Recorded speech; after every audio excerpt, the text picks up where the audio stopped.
in the early days of cloud, between early 2000s to even late 2000s, we probably all collectively dramatically underestimated the second derivative effects of having infrastructure and software that was 10 times cheaper and 100 times more ubiquitous and democratized.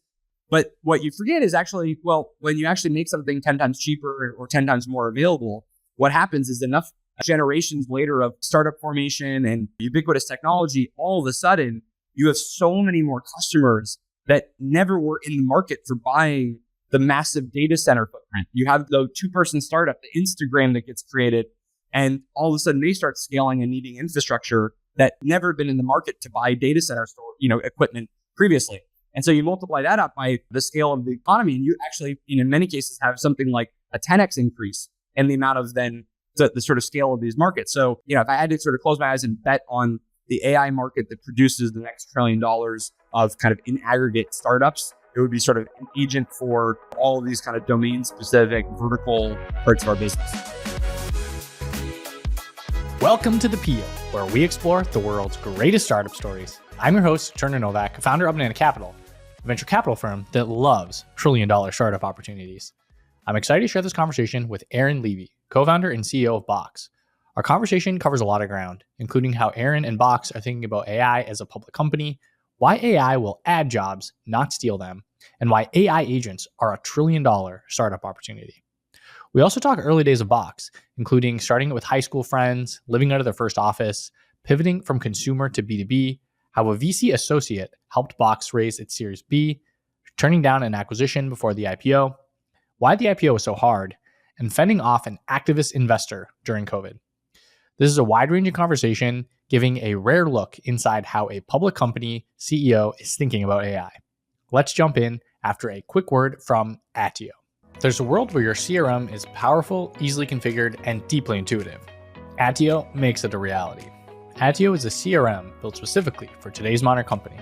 It's flexible, easily configured to your unique data structures, and works for any go-to-market motion, from self-serve to sales-led. It automatically enriches your contacts, syncs your email and calendar, lets you create powerful reports, and quickly build Zapier-style automations.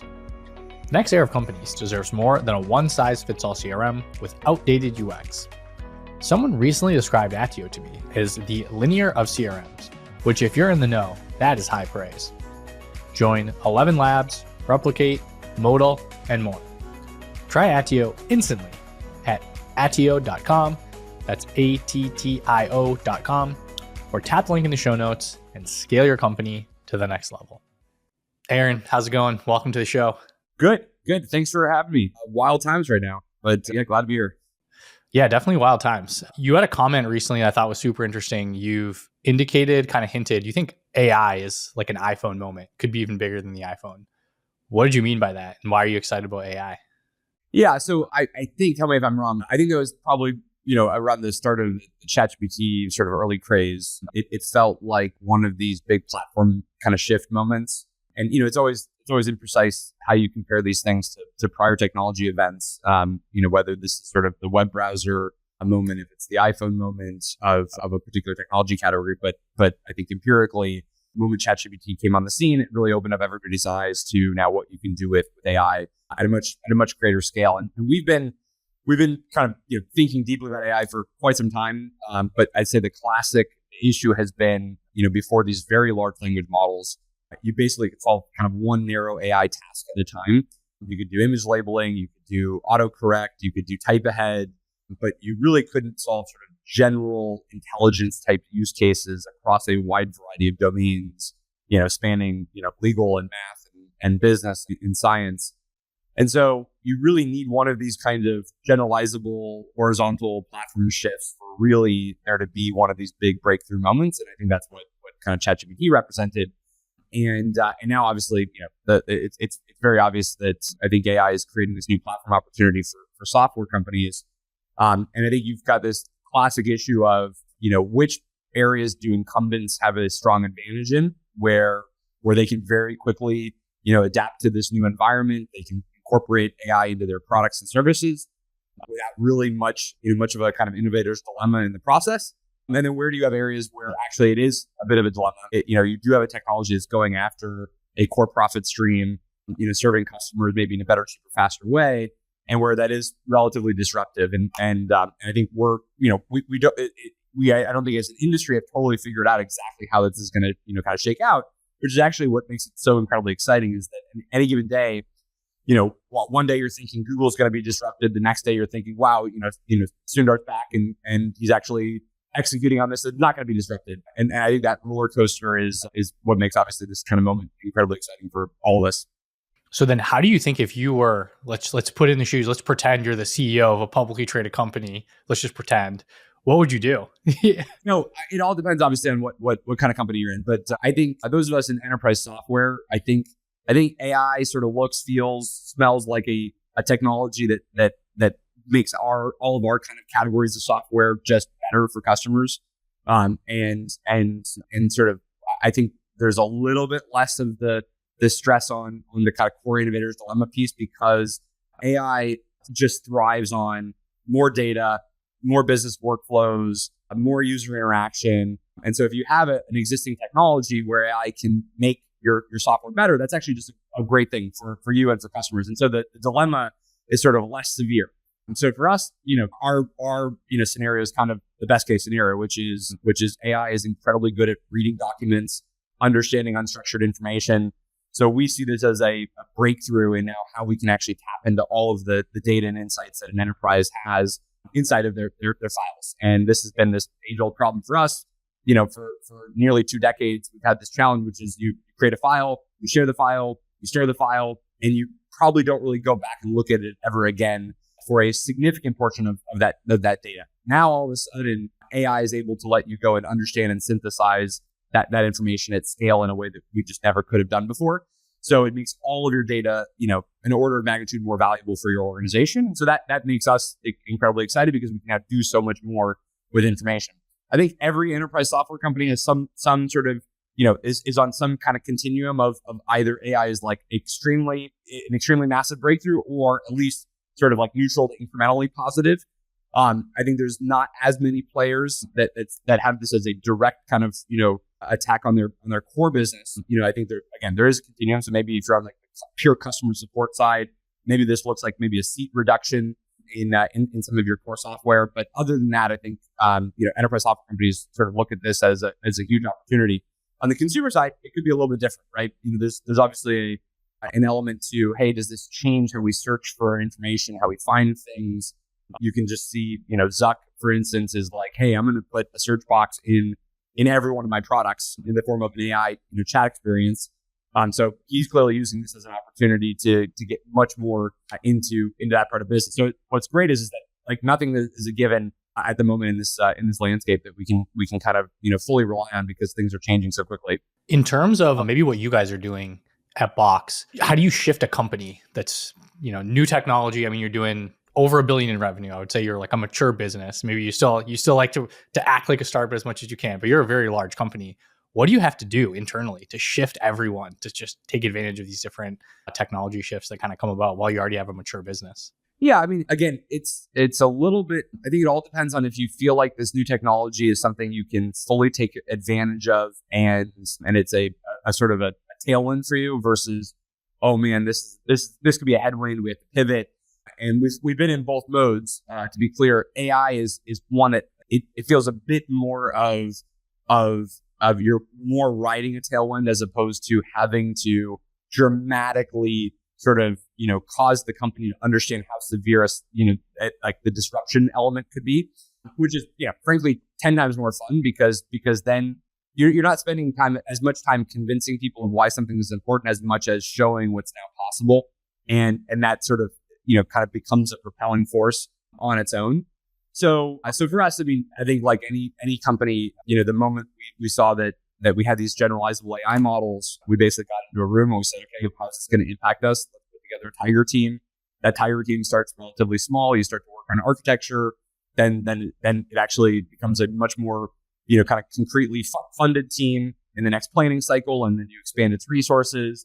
And then, a year later, it's sort of like a kind of core part of your building blocks as a platform. And so that's how it's sort of evolved over the past year. But, if we fortunately, I think this is pretty important. We fortunately have a number of people in the company that have been at startups. They've seen sort of how quickly these spaces move. They understand you have to hop on these moments, very quickly. And so I think we have a strong set of folks that knew, hey, this is one of those moments where you basically just have to bet, that this is going to accelerate way faster than you realize. So let's make sure that we have a dedicated effort on this and that we're, fully resourcing it right out of the gate. And so this was a little bit less difficult for us because of just, the sheer upside that we saw with AI. Because you can basically just go to your customers and say, oh, by the way, here's all these cool new things you can do. And you don't have to change anything. We're just giving you more features. Yeah. I mean, it's like 90% that pitch. They have other things they have to deal with and there's a cost implication or whatnot. But again, if you have data, if you have workflow, and if you have users, AI in a lot of categories, not all categories, but in many categories will become just an incrementally positive capability for your product. Yeah. And when you think about incrementally positive, do you ever see maybe how would you advise people to not get tripped up over, AI will steal people's jobs? Like, it seems like you're very pro, like I've heard you say and read a lot of your stuff. Like, you actually think this is going to add more jobs. How would you kind of talk through that and just like kind of convince someone, hey, AI is actually very good for the labor force? Well, my general thought experiment is if you look at most areas of a business and you said, if you made that part of your business more productive by, name a percentage, 10%, 20%, 50%, 100%, doesn't matter the number. What would you do as a result of that productivity gain? Like, just think about it from purely a business owner standpoint. So the example that I kind of threw out there a few weeks ago was if you made an engineer 50% more productive, which is the extreme end of what anybody's seeing from an AI standpoint. So it's sort of purposely like worst case or best case scenario. The sort of worst case in terms of, oh my God, that could reduce jobs, and best case in terms of, wow, that's impactful. For now, and maybe it'll be 300% in 5 years from now, but let's just say best case / worst case, 50% increase in productivity. I don't know that many companies where if they got a 50% gain in engineering productivity, wouldn't immediately want to then go build more features faster. Very few companies would accept, I can now build 50% more features faster. And so thus, what I really like is my current pace of innovation. So what I really want to do is now take those savings. I don't want to deliver any more features. I just want to reduce the spend in engineering because now my engineers are 50% more productive. I don't know of many companies. I'm sure there are some that are in very kind of, static industries that I'm sure that will exist. But the vast majority of the world is under-resourced in a lot of these like highly creative, highly innovative functions of their business, engineering being an important one in that sense, where if you got a 50% increase in engineering productivity, well, first of all, ideally what that's meaning is that you're building features your customers want that should turn into revenue or else you're doing something wrong. And you would, with that productivity gain, most organizations would say, I'd like to actually build even more features now faster. So that's sort of one I think way to think about it.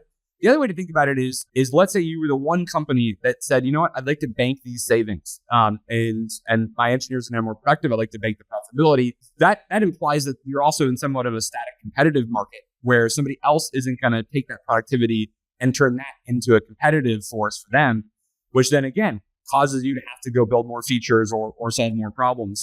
So there's like if you imagine a complete zero sum market that was totally static as a space, I think it could be, a reductive from the job standpoint, but basically there's very few categories that actually look like that.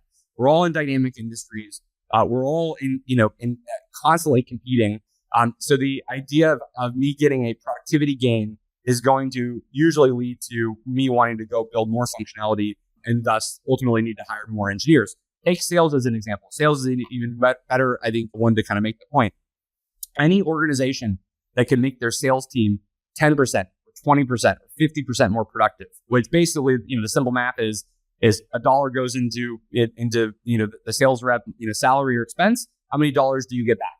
So if I can make that sort of ratio more productive, or the amount of total, sort of revenue that they generate, 10% or 20% higher on the same cost basis, what we're going to do as a company is not sort of then be fine with the total number of sales reps we have and just basically bank that 10 or 20% productivity. We're going to now hire as many sales reps as we can that will continue to sort of deliver that same level of productivity before we start to see diminishing returns again. And there's basically no company on the planet that wouldn't make that exact same decision. So the more productivity we get in many of these parts of our organization, the more hiring we're going to do in those areas. Now, there are some examples that I think you could at least debate around the edges. Like, okay, what do you do in customer support? If we could deflect 30 or 50% of our inbound customer support inquiries, what do you do? I'm actually still going to take the case that a significant portion of those dollars of savings will be reinvested in things like, well, hey, what if we actually go and do more outbound customer success with our customers? What if we get much more tailored and personalized? What if we actually get closer to our customers? But the idea that we want to be spending so much time doing the more basic sort of level of customer interaction versus using those dollars to actually do much more, kind of high touch customer success is crazy. Like we'd love to be able to actually go spend more time with our customers, not spend time on password, reset requests. So I think there's a lot of areas where again, if we can get AI driven productivity gains, that's going to mean reinvestment back into the company and back into growth areas of the business, which then ultimately creates more jobs. Yeah. So in terms of Box, what you're doing, like, what are you comfortable talking about some of the internal stuff, maybe initiatives inside the company, products, like anything specifically you're most excited about right now? I'll throw out just like the general thing that we're thinking about. And then I think this sort of even expands to probably just startups in general. But so for us, again, it's a really simple idea. There's a lot of data, inside of Box. Obviously that's driven by enterprises, storing their contracts and their marketing assets and financial records and HR files. And inside of all that information are important insights. And also that's data that largely you have not been able to automate the workflows around in the past because it's unstructured data, which, to a computer looks like a blob of text. And so it's hard to automate things that are just these blobs of text. But with AI, we can actually understand what's in that text. We can understand what's in that image. We can understand what's in that video, and we can automate business processes around it.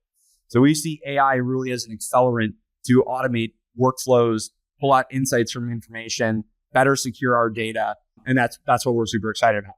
I think the medium to long-term approach that this then kind of takes as a characteristic is what are the kinds of things that people do with content, but where there's simply not enough people in the world to do those things for most organizations.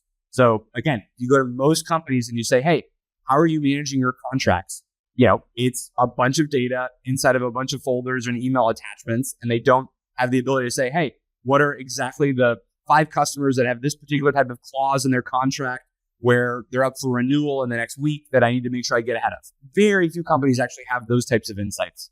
And it's because they have not had the human capacity to go read through all their documents, go label all the information in those documents, and then build a sort of a system for actually managing that information. And you can apply that to literally every category of business. It doesn't have to be contracts, it could be just anything. So imagine if we have AI that basically can do that for you. Now, first of all, back to the prior point, there's like very few jobs in the world that were ever spent on those things because only basically the largest companies on the planet ever actually threw labor at that problem. Most companies just don't have that information. So the first thing is that AI is now just purely accretive. Like it's not taking any job, from what we were doing previously, but it is doing the task that a human in a sort of a perfect, world of abundant resources would have been doing. So the thing that we're really excited about is what happens when you can create effectively AI agents that can go and do things for your data and your information that were just never possible to scale before. Help me analyze this information, help me structure this data, automate this workflow. And that becomes this huge kind of, supercharger of productivity for most organizations and for most, business processes at enterprise. So if I'm hearing this word AI agent for the very first time, can you just give an example of like what a, pretty down the fairway example of what that might be just in the context of Box? In our context, there's what we think of right now in most of AI is sort of this assistant where I ask it a question, it gives me back an answer. And so that's ChatGPT, that's Siri, that's Alexa, that's the more assistant kind of functionality. Where we obviously, I think, as an industry collectively, are now talking about AI going is not just when, it serves back an answer or information, but actually when AI goes and does something for you. And that can be an extremely big task, like, hey, go book a flight and plan the whole vacation or whatnot. I think we're still years from probably wanting to entrust AI to go do that. But that's sort of, the farther out example to something just as simple as, hey, do one decision or take one action for me as an AI agent. So it's really moving AI from being this sort of read experience where I'm asking a question and I get a read only sort of view of data, to something that's a little bit closer to a read write operation, which is, okay, it actually can take an action. It can take a step. It can move something forward. And so in our world, I can either ask a document a question like, hey, document, like, can you summarize this? Or what's the answer to this question? That's sort of basically a read-only experience, to something that would be more agent-driven, which is, hey, I'd like you to actually take out the metadata from this document, structure this contract, and then kick off a workflow based on certain data that's inside the contract. So one is I'm asking one question, getting an answer. The other is I'm saying, can you go do this thing? And then an actual business operation happens. The latter is, probably, a 10x or 100x even kind of change in the kinds of things now you can do with your data. Because again, you wouldn't have been able to throw human labor at that problem before. But now as tokens, come down in cost, we can just scale up intellectual, labor and knowledge work orders of magnitude more than we could have with people. So it's kind of like when your example of searching for contract renewals, you can basically say, okay, agent, email all these customers, like set up meetings, send them, contract renewal, give them updates on new features. Like you can kind of go down the list of like what would an actual human probably do, and just make it easier for the sales team to do all that stuff and just kick it off, make it be even more efficient. Yeah, I think some of those, I'd have to parse through the individual examples. Some of those we probably wouldn't do. We would hand that off to somebody else, and then some we would more directly do. So we're so focused on just the content side that we want to focus on the things that you do just to the content. What can you actually have an agent now do? As you get to actually now reaching out to the customer or not, that would probably be the role of the Salesforce agent or some other part of the ecosystem. But I think in general, directionally, that's sort of where we see AI going. The thing that I find incredibly exciting though is if you think about, let's say a year and a half ago, the general pattern of an AI startup was a bit more in this sort of co-pilot direction, which is, this is an AI service that's going to it's going to sit alongside me and give me insights and information as I do my work. Very powerful, unquestionably a productivity gain and improvement. I think a lot of the value will accrue to the incumbents that already have the workflow, already have that user in their interface, but still very powerful. And there will be startups that emerge that build, incredible products and use cases there. In the past, couple of quarters, I've seen a pretty healthy increase in more of these agent-oriented startups. And the reason why that's so exciting is because I think we're starting to see a little bit of for lack of a better word, probably just like a template for what that kind of startup looks like. And it seems to look like a startup realizing that, a person or a company has to hire some function in their business. I need an outbound sales rep. I need a security engineer. I need a DevOps, engineer. I need a legal, support person. And what they're basically doing is building software that kind of is a vertically integrated version of what that work used to be on the human side. And that's, a breakthrough, because if I can now as a startup hire effectively software to do work for me, I can hire it to, generate leads. I can hire software to review, legal contracts. I can hire software to keep my infrastructure up. All of a sudden, this is game changing for, basically businesses of all sizes, but especially smaller businesses, because you've always been in this, massive talent asymmetry war with big incumbents, which is the big incumbents have all the resources. Startup, you start with basically nothing. You're doing all of the jobs and all of the tasks. And now all of a sudden, AI basically becomes this massive point of leverage where I can now actually, generate outbound leads, review the legal documents, actually protect my enterprise, and in the form of now this AI labor that's able to go do that work. So I think this is going to be incredible because there's not a lot of incumbents. There's not a lot of software incumbents in these markets. So you have a lot of greenfield opportunities, and you are starting to see a pattern emerge of how do you actually build these types of technologies. And that's, I think, going to be, that would be, if I had to sort of close my eyes and bet on the AI market that produces the next $1 trillion of kind of in aggregate startups, it would be sort of an agent for, all of these kind of domain specific vertical parts of our business. Fascinating. Okay. Yeah. It's interesting when you think about AI has a ton of benefits for incumbents. Like you were just talking about, if you're a big company, lots of data, lots of workflows, it's great. But then if you're a small business, you also benefit from using them. It reminds me of cloud, where, the big companies definitely benefited, but Uber probably wouldn't have existed without the cloud. Could Facebook's mobile app, which now benefits every small business in the world with advertising, like that might have not existed if the cloud wasn't a thing. Like all these different technologies, like there's different value that accrues at different places. I feel like AI is super interesting, where it's almost like both, like all businesses can benefit if you leverage it right. Yeah, I mean, in the early days of cloud, let's say, between early 2000s to even late 2000s, we probably all collectively dramatically underestimated the second derivative effects of sort of having infrastructure and software that was 10 times cheaper and 100 times more ubiquitous and democratized. Because initially you sort of, you usually measure a market off of the existing market, and you sort of say, okay, it's hard to imagine anything more than any market doubling or something. And so you're like, okay, well, maybe the market could be 2 times larger. But then there's this other factor, which is like, well, if it's actually cheaper in the cloud, maybe actually the market's smaller. If you say like, what's the global IT spend in 2005, and then you have cloud computing, but then you might be like, wow, well, like cloud computing will make what you're doing with cloud computing is you're creating shared resources for a large number of customers, which means all of that excess wasted capacity doesn't exist anymore. That is in everybody's data centers. So you could easily like squint and be like maybe actually the market for cloud is half the size of the on-prem market. And so that's like your initial thinking. You're kind of analyzing the market size or whatever. But what you forget is actually, well, when you actually make something 10 times cheaper or 10 times more available, what happens is enough generations later of startup formation and ubiquitous technology, all of a sudden you have so many more customers that never were in the market for buying the massive data center footprint. You have the 2-person startup, the Instagram that gets created, and all of a sudden they start scaling and needing infrastructure that they would never have been in the market to buy data center equipment previously.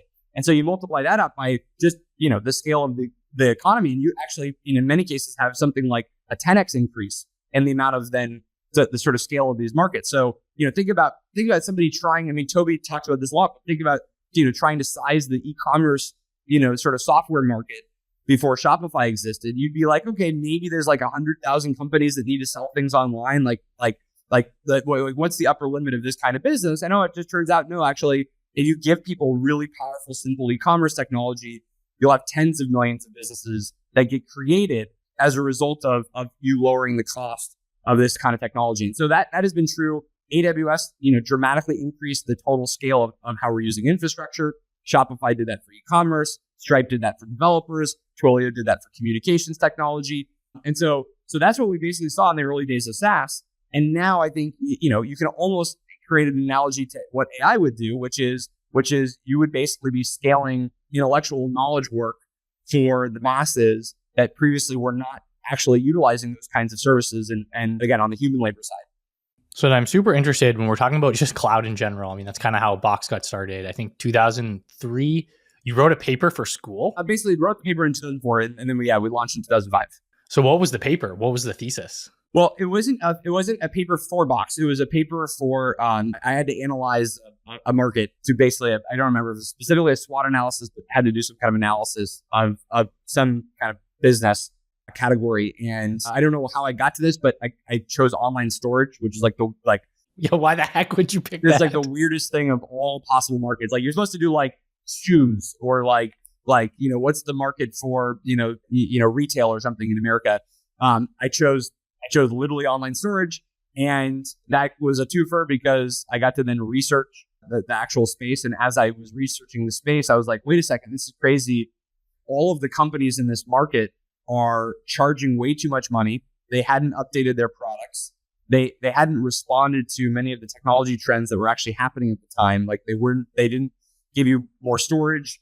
They had really poor user interfaces. They didn't, work on mobile devices. So in the process of basically doing this class project, I kind of a flywheel developed, and it became just so obvious that this is crazy that we're just like like there's this big opportunity out there. Someone's going to seize it. So then started to develop the initial idea to actually go and take advantage of that opening.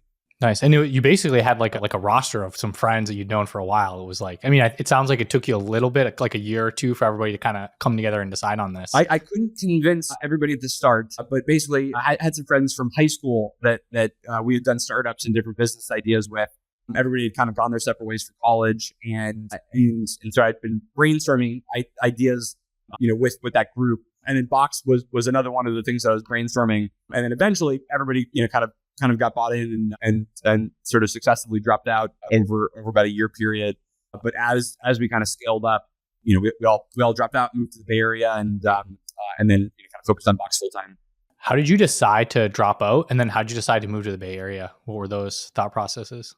Probably kind of one and the same decision. So what was happening was we were getting enough users, enough usage at the time. This is now 2005, middle of 2005, kind of fall of 2005. We had just raised some funding. Mark Cuban kind of invested in the company. That got us super excited. That was a huge kind of endorsement to us. And that was before you moved, right? You moved like kind of right at the same time. Yeah. Well, so we the summer of 2005, we all worked together. Oh, sorry, my Dylan, who's our CFO, together in Seattle, and that was the kind of first instantiation of Box really as a business. We had been kind of remote on different coasts, and we got together in Seattle where we all grew up. Started scaling things up. We raised a little bit of money. Mark Cuban invested, later in the summer, early fall. That gave us enough of an indication that, okay, maybe there's something kind of more real here if it has that kind of endorsement. And then kind of got to a point where honestly, most of my day and true for Dylan as well was just spent on Box related stuff. Like, and as simple as just customer emails during the middle of class that I had to answer. The amount of customer support stuff of just, the service costs $2.99 and somebody would, call and say, hey, this didn't work, or I need a refund, or I have this issue, or whatever. And just like most of my day was just responding to those types of things, building new features, trying to figure out how to market it more. So it got to a point where really there's a juncture, which is like, I'm going to totally fail in school, like just guaranteed, like I'll just literally will flunk out. So why am I still doing that? Why am I still doing that? And there's sort of this moment right now where the internet, was starting to talk about this thing called Web 2.0. And there was sort of this moment, which is like, hey, like something's happening on the internet that feels kind of like, 96, 97, 98, like a thing is happening. And that kind of, was sort of this compelling pull of like, maybe you only get these windows every decade or so. And so when you have one of these windows where there's a big opportunity, there's a tailwind in the market, there's sort of this kind of, push for a new web, essentially, you gotta just, grab that and run. So we decided to drop out, and it was, pretty obvious then at that point that where you do that is the Bay Area. And so that decision was quite straightforward. I had an uncle that had some real estate in Berkeley, so he let us live there. And then we got, again, two of our other friends to drop out as well, and then kind of went from there. Yeah, and I read in that house you stayed in, you had the boardroom on the second floor, and you were kind of hosting execs at big companies you're trying to do deals with, and like, kind of play it as professionally as you could in that house. How did you pull that off? Yeah. So we went from Berkeley to Palo Alto, and then Palo Alto was this. I don't even know what it's zoned as, but it's absolutely not zoned as a residential. But the four of us lived there. And it was our office. We scaled that to about 20 people or so. Out of the house? It wasn't a house. So we went from literally a garage in Berkeley to Palo Alto was basically just one of these buildings on El Camino, but it had two garages, and so we retrofitted the garages for having bedrooms basically. So if you just walked into our office, you'd be like, oh, cool startup. If you came through the garage, you'd be like, what a weird fucking place. Why are there beds on the floor? So it was kind of, business in the front, party in the back, kind of dynamic. And so it was just, we were juggling everything. We wanted to save as much money as possible. We didn't want to have a commute. We didn't want to pay for rent. So that's, basically why we did that. And we scrounged every dollar we could just to focus on growth. Horrible living conditions, but you sort of do what you had to do at the time. This was a very different era for startup funding. I don't think I'd ever do it again, but again, we had to make do with what we had at the time. Yeah, and I think you didn't have like the most easiest luck early on. Like obviously you did end up raising money, but like why did people not invest originally? Oh yeah, we certainly had no luck, for sure. There were actually to be fair, there were some coincidences that maybe if you think about them as luck, then that worked out. Like for instance, we were at a TechCrunch party in like 2006. We ran into Emily Melton, who introduced us to DFJ, and she brought us in, and then Josh Stein invested, which was our Series A. So there were some of these kinds of moments that ended up working out very favorably. But even then, it was $1.5 million Series A. Like for anybody, that's a small. For anybody listening, very different times. Like the Series A was you sold a fourth of your company for $1.5 million. Wow, that's crazy. And I mean, I appreciate the kind of boot camp that created, and it sort of hardens you very early on. But at that time, first of all, you had definitely, I don't know the actual number, but I'd probably say, I'm sure a fifth as much or a tenth as much in venture capital overall as an asset class. So there were fewer dollars to work with. Nobody had yet really seen what is this new crap of web software going to kind of return.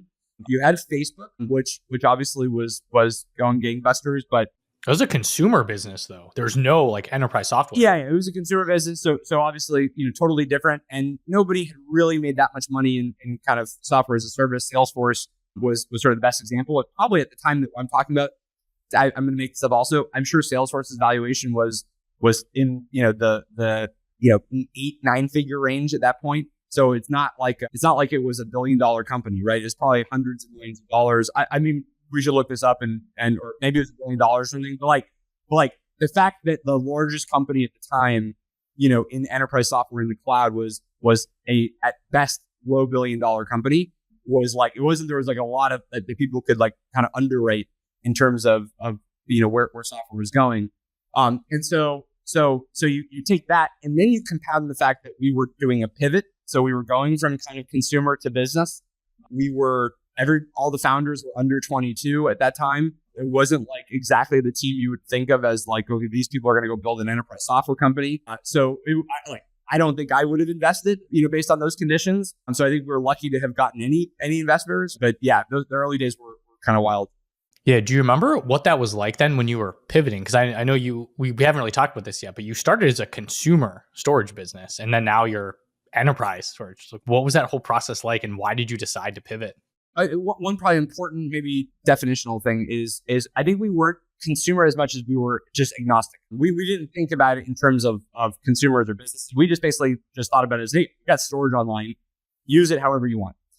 Now, what that led to was a bit of schizophrenia, where basically you had consumers asking you for, I need better features for sharing photos and backing up my family pictures and my computers, and I want you to only charge like no more than $5 from that. And on the other hand, you would talk to businesses that were like, I need the most military grade data security and compliance, and I need it to scale to 1 million documents or 10 million documents. And oh, by the way, I'll pay you, $10,000. And so eventually it kind of became this IQ test, which is like, do you want to go chase the thing that actually seems like hard to differentiate on, probably will be outcompeted by the big tech companies at some point, and at best at the end of that prize is like you get $5? Or do you want to go do the thing where you actually have a lot of room for differentiation? There really is a disruptive dynamic happening in software where you can build something that's cheaper, more scalable, faster than the incumbents. And the prize at the end is you could do 6 and 7 figure deals with customers really at scale. Like there's tens and hundreds of thousands of these customers. So I actually took the longest of the founding team to kind of get religion on this. It eventually got to a point where like people were just like literally like Aaron, you have to change the business model. And eventually I got convinced in kind of somewhere in the 07 kind of range, and we basically pivoted the company. We effectively burned the boats and just said we're an enterprise software company. We're gonna do a unique twist, which is we'll be freemium. So you can always adopt us outside of the, in your kind of prosumer life, you can sign up and use it for free. And we use that as basically a viral engine to get into enterprises. But other than the freemium component, it let us be 100% focused on the enterprise market with not a single distraction of any other feature we would need to build, any other market or customer we wanted to serve. It was just, let's be the best enterprise platform for managing data. Yeah, and I think I remember just reading around this time, I forget the exact number, but it just had millions of users. I mean, that's a lot of people using it.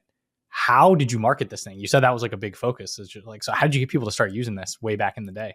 Freemium kind of did a lot of the work. And so, we were one of the very few services at the time that gave you, literally gigabytes of free storage online. And our kind of, angle of attack was if you are a knowledge worker in any company of any size or a small business, and you are running into an issue with your current kind of IT, services that you're given for managing or sharing data, maybe you'll either hear from somebody or somebody will share something with you, or you'll go look for something. Let's make it as easy as possible to get you to choose us versus anything else. And then quickly create evidence to that organization that you have a problem in your enterprise, which is people don't want to use your traditional, the traditional software. Now, eventually that became a playbook that I think was widely used. Yammer, Slack, Zoom, et cetera, which is like, how do you get the end user to really kind of democratize, how do you democratize technology so the end user becomes your viral engine? And we really, tried to sort of hone that strategy. And it worked. We, got tens of millions of users from that approach. Was there any specific product decisions? Like, was it like a PLG, like, someone would share a link and someone else would sign up? Like, was it kind of that simple or anything specific? It's kind of that simple. Yeah. There's probably no cool lessons other than just honestly, like if you're in a category where any part of your product benefits from multiple people using it, then you should tune your product just religiously to make it easy to share, easy to go viral, easy to spread. And so any kind of multiplayer product, like you need to be homing in on what is the best user experience that causes that to happen. It makes sense. One question that I had that I don't want to miss, because I think if we're going chronologically right now, we're kind of hitting all these phases. There's an interesting debate on Twitter. It's probably going to be about 2 or 3 weeks ago, considering when this will come out. It was this associate versus partner debate. Like, you shouldn't talk to associates at venture firms. You actually sounds like had a pretty pivotal moment with an associate at a venture firm for Box. Can you talk about that? I understand the essence of the debate, which is, founders, for a founder, your time is very scarce. Like you are in live or die moments all day long. And it's hard to even, fully express this. Any founder obviously knows what I'm talking about. Like, there are single days where multiple times in the day, you either simultaneously think the company is the coolest thing of all time, or you might fail and you're going to have to go get a job. In the same day, you might have that 3 or 4 times in rotation. So if you think about that kind of level of stress, every single moment matters. Every decision you make matters. All of your time, it needs to be allocated as appropriately as possible. And so I think the essence of this is make sure you're spending time in the highest probability ways for company survival and company success. So that I believe, at least, is the origin of this sort of debate of okay, sort of the associate role of a VC firm. What is their ability to get a deal done, and should you spend your time there versus going to principals? Just, I guess, 2 elements for me. One, we empirically know that associates can get deals done.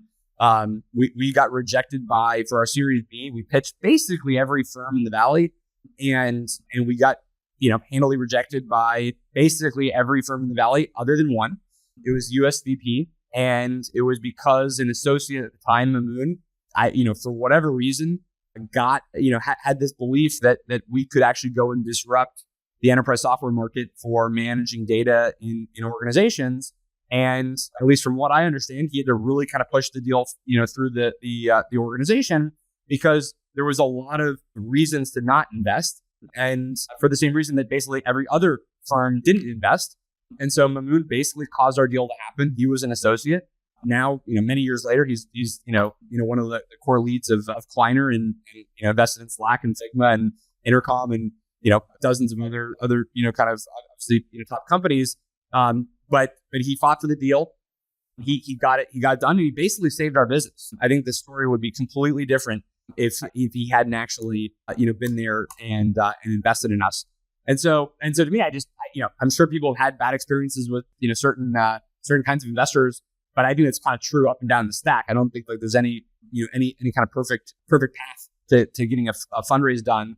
And my view in general is, from the VC side, I feel like associates serve a very important function, which is you have to have a training ground for like who in your team is going to become the next partner, the next principal, the next investor. And so if you can't have them go out and source deals and make decisions and push deals forward, then by definition, we don't really have a model that would grow the next crop of VCs.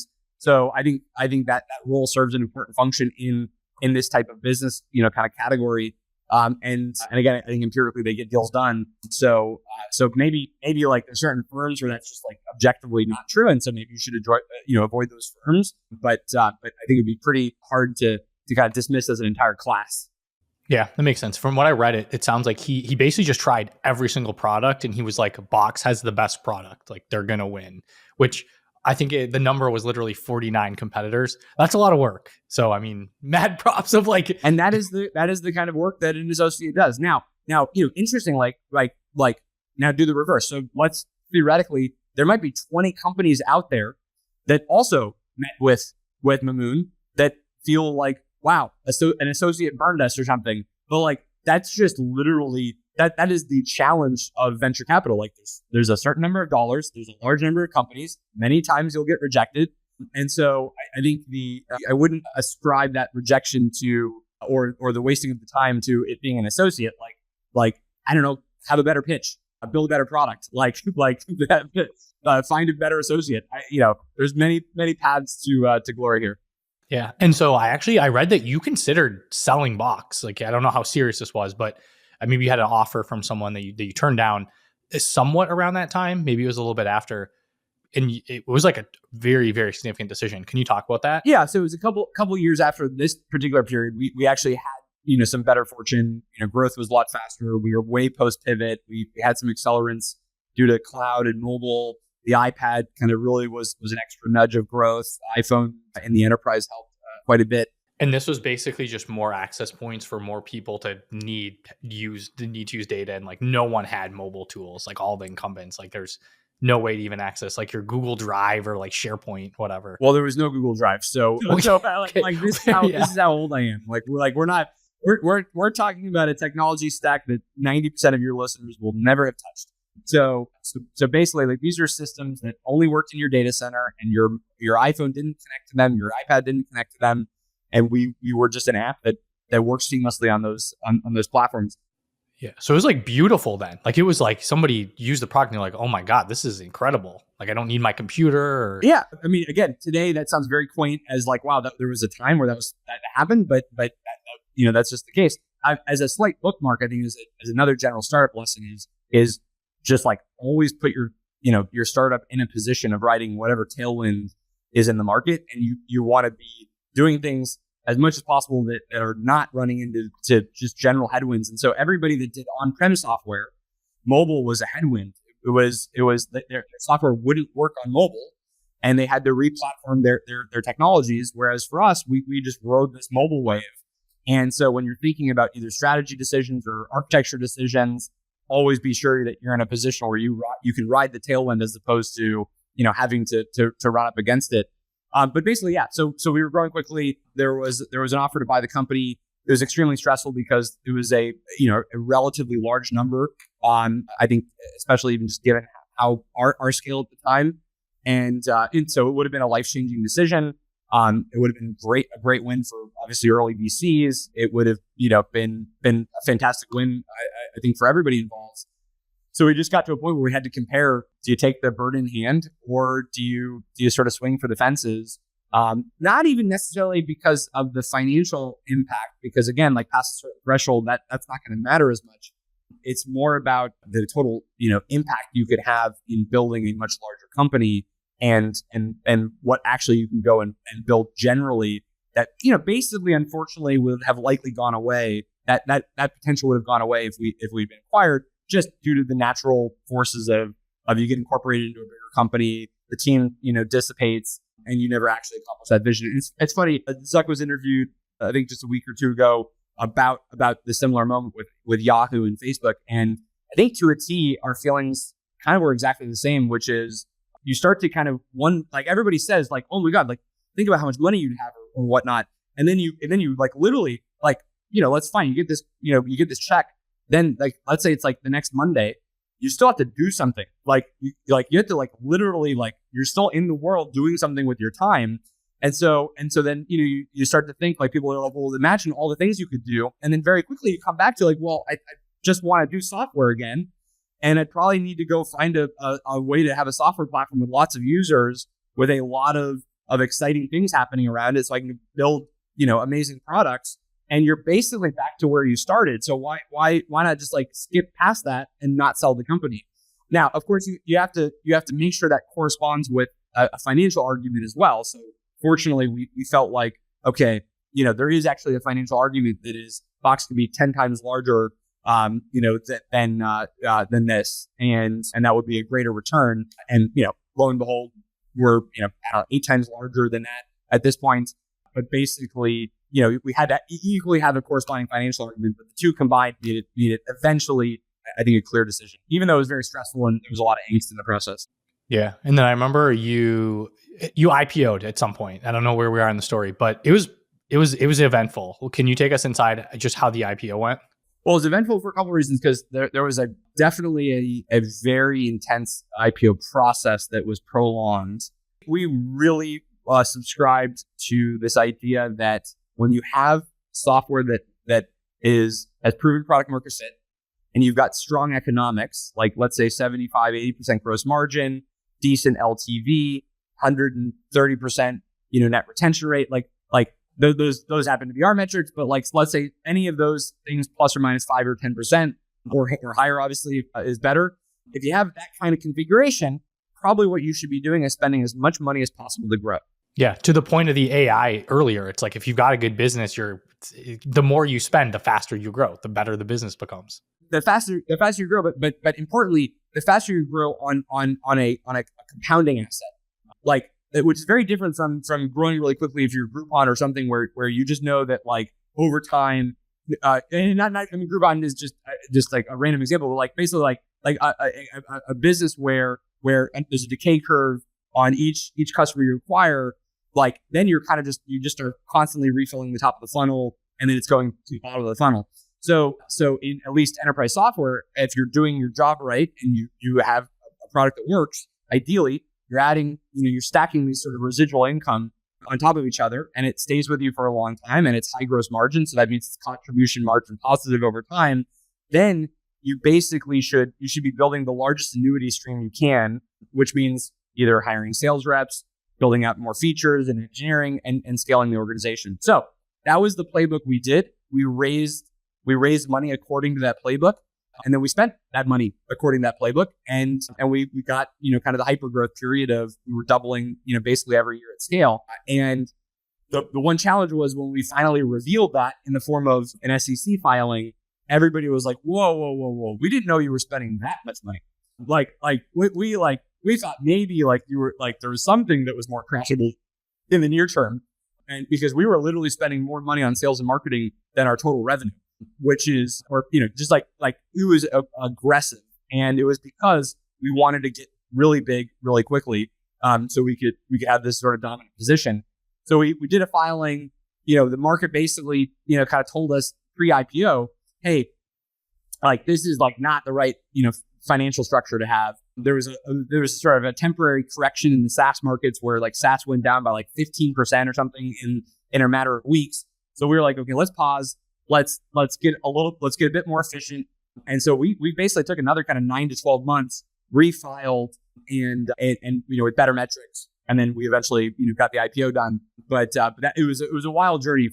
And there was a lot of drama at the time because we stayed on file. The SEC then doesn't let you really talk about the business publicly while you're on file. There's a lot of press stories that we then couldn't respond to. But again, eventually got through the journey and survived to tell the tale. Yeah, you had another pretty amazing story of just survival. You had, I think this was like kind of throughout COVID, an activist investor that's traditionally very successful basically tried to take control of the company and make a lot of changes. And I think you were the first to beat them in like 9 years. What happened and how did you do it? we got to a point as a public company where growth was slowing at a not an aggressive rate, but over time you can kind of extrapolate the slowdown. We weren't profitable. We were basically break even. And you kind of got to a point where if your growth is slowing and you're break even, it's sort of a hard story for investors. Like, how do you make those numbers work? And so we as a business and as a board, we're talking about that pretty frequently. Of like, okay, we need to change the trajectory. We either need to grow way faster or we need to get profitable. So that was starting to happen as a dialogue at the board, and we were starting to make decisions around that. And through that period, a few investors showed up and also gave us that feedback. Now, some did it in a way that was like, hey, we'd love to talk to you folks and encourage you to push more on profitability. And those were great kind of conversations. And then one investor in particular, the firm you're referring to, came in and said, hey, we need you to do this a lot faster, and we're going to ratchet up the pressure in the form of, more of an activist type campaign. And initially, we sort of were pretty aligned with how they approached it. We brought on some great board members as a settlement kind of offer. Those board members have actually been, incredibly fantastic for the company and helped us continue to scale. But we eventually got to a point where the things they wanted us to do were either too short-term oriented or things that, frankly, we were already doing, and then thus didn't feel the need for more involvement from them. And so we kind of had to get to a point where, unfortunately, it was then more of a shareholder decision of, do you want to go with their route and their approach, or do you want to go with our route and our approach? And we made the case, and investors basically, voted for our particular slate of board members. But yeah, that was, it was a dramatic, year-long process, because you're constantly, in the news for no reason that you want to be. The activists are putting out press releases and trying to drum up lots of drama. Whereas we wanted to just focus on execution, improving the business. And we were actually, more or less aligned on most dimensions on the ultimate outcome, which is, we want Box to be more profitable. We want to reaccelerate growth. Here's our view of how we do that. We were obviously closer to the business, so we felt we had, more of a strong position to argue from on what we should be doing. And the activists just didn't happen to want to listen to our view on that. So actually created the divide. But yeah, so fortunately we won that contest, and since then we've just been executing on that strategy. Yeah, now you have a whole new runway with all the AI stuff that's happening. It's exciting times.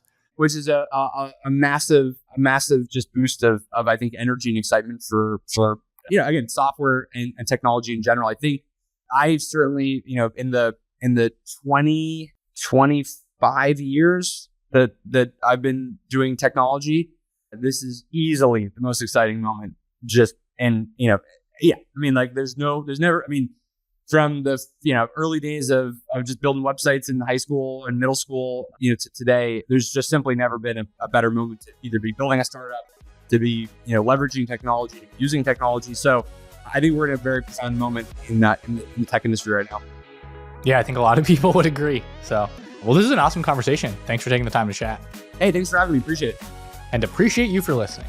If you want to support the show, share this episode with a friend building an AI agent. If you don't want to miss future episodes, subscribe to my newsletter in the show notes, and you'll get new ones plus the transcripts in your inbox every week. Thanks again for listening. See you next time.